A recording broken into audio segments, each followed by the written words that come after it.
इस देश में एक वायरस और कॉकरोच जैसी पार्टियां आ रही हैं, ये देश को खोखला करने वाले लोग हैं। इन वायरस और कॉकरोच वाले लोगों को निश्चित रूप से ध्यान रखने की जरूरत है। ये देश के टुकड़े करने वाले गैंग के लोग हैं। इन देश के टुकड़े करने वाले गैंग के लोगों को सबक सिखाने का काम भारतीय जनता पार्टी का कार्यकर्ता ही कर सकता है। मित्रों, ये तो जो भी सरकार के से सवाल पूछे उसको टुकड़े टुकड़े गैंग, देशद्रोही, यही सब कहा जाता है। तो ये तो सरकार की मानसिकता दर्शाता है, और ये जो मानसिकता है ये अल्टीमेटली इस देश को बहुत नुकसान पहुंचा रही है, इस देश को कमज़ोर कर रही है। ये जो नफ़रत की राजनीति इन लोगों ने चलाई हुई है, ये देश को कमज़ोर कर रही है। आपस में आप लोगों को लड़ाएंगे तो ऑब्वियसली देश कमज़ोर होगा। और यहाँ जंतर मंतर पर हम इसका एक बहुत अच्छा उदाहरण देख रहे हैं कि किस तरह से अलग अलग धर्म के लोग यहाँ पर लोगों को खाना खिलाने के लिए आ रहे हैं। सब धर्म के लोग यहाँ आ रहे हैं, बड़ा आपसी मेल जोल बहुत ही अच्छा है।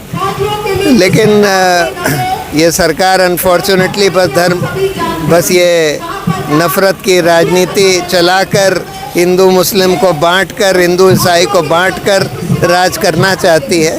हर दिन पेपर लीक हो रहे हैं। राजस्थान में भी अभी देखा पेपर लीक हुआ है, यूनिवर्सिटी तक के लिए पेपर लीक हो रहे हैं। देखिए, इस सरकार में भ्रष्टाचार इस हद तक बढ़ चुका है, ये पेपर लीक से ज़रूर ये ऊपर वाले लोग पैसा बनाते होंगे।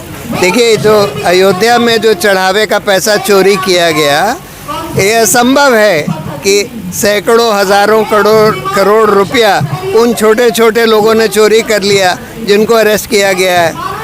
ये तो जो उस ट्रस्ट के जो चेयरमैन थे चंपत राय, या जिन्होंने उनको ट्रस्ट का चेयरमैन बनाया था यानी मोदी, जब तक पैसा इन लोगों के पास ना जाए तब तक कोई मान ही नहीं सकता कि सैकड़ों हज़ारों करोड़ रुपया इसका अयोध्या का चोरी हो गया, हज़ारों करोड़ रुपया, और ये छोटे छोटे लोगों ने चोरी कर लिया। उसी तरह से ये जो शिक्षा में पेपर लीक वगैरह हो रहा है, इसमें सैकड़ों करोड़ रुपया बनाया जा रहा है, और ये पैसा असंभव है कि ऊपर तक ना पहुंचता हो।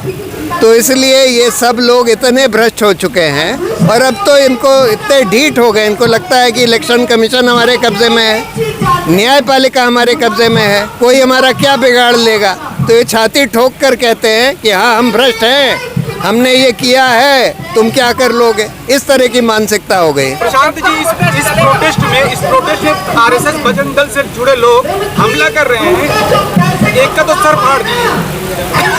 नहीं, वो तो देखिए, इन लोगों की मानसिकता, इन लोगों ने ऐसे ऐसे लोग विकसित कर दिए हैं, ऐसी ऐसी सोच विकसित कर दी है जो सिर्फ वायलेंस, नफरत, गाली गलौच में बिलीव करती है, जिससे देश बर्बाद हो रहा है।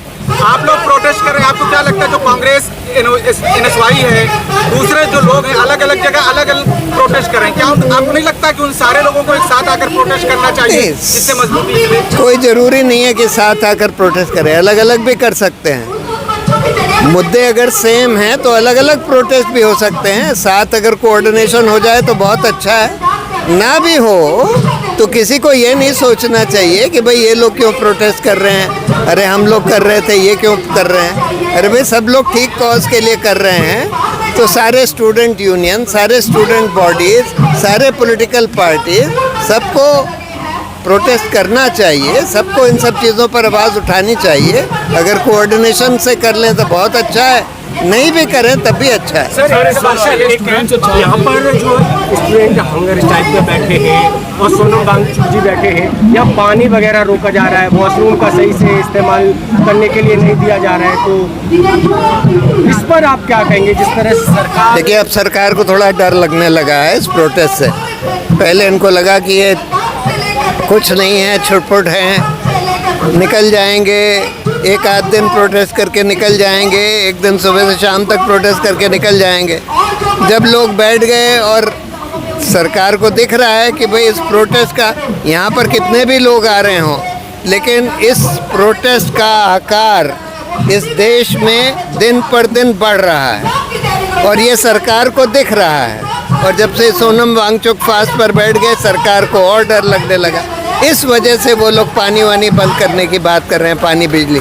लेकिन यहाँ से पुलिस जो यहाँ पर सब कुछ खाने पीने की चीजें दे रहे हैं, उनके घर पुलिस की रेड जा रही है, पुलिस की टीमें। हाँ, तो देखिए ये दिखाता है कि सरकार डरी हुई है और लोगों को डराना चाहती है कि लोग खाना देने के लिए ना आए, क्योंकि खाना देने के लिए जो लोग आ रहे हैं, एक तो ये धर्म संभाव दिखा रहा है, और दूसरा ये इस प्रोटेस्ट को आगे भी बढ़ने में मदद कर रहा है, क्योंकि लोग आकर जब खाना पीना देते हैं तो फिर और लोग आसानी से सुविधा के संग आ पाते हैं। ये तो सरकार की मानसिकता दिखाता है कि एक तरफ तो सरकार बिल्कुल जवाबदेही के लिए तैयार नहीं है और छाती ठोक कर कहती है कि हाँ हम बेईमानी करते हैं, क्या कर लोगे, इस तरह की मानसिकता सरकार की हो गई है।